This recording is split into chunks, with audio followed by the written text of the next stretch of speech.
what actually leads to your own best self-interest? What is actually best for you? What is ultimately good for you? Obedience to God. Look again at verse 8. Go up to the mountain and bring wood and build a temple, that I may take pleasure in it and be glorified. Why is God so concerned with the rebuilding of the temple?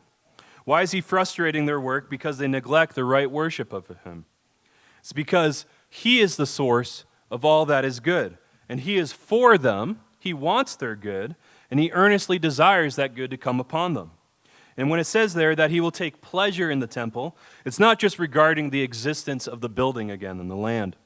Take pleasure is often an expression used in the Old Testament regarding acceptance of their worship, the acceptance of their sacrifices in which they receive his forgiveness. That is what glorifies God in the land. Not merely the rebuilding of the temple, but what it represents. His presence in his land among his people.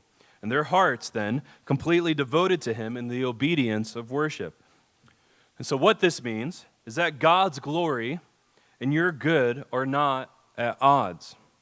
God's glory and your good actually go hand in hand. When God requires obedience to his law, it is not arbitrary and is not contrary to what is actually best for you. Sometimes God withholds his blessing in our lives when we are not walking in his ways, not because he is petty or capricious, but because he is good.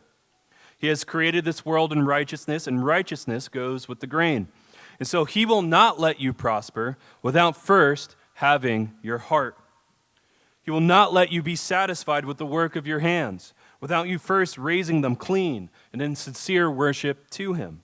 And that is actually for your ultimate good.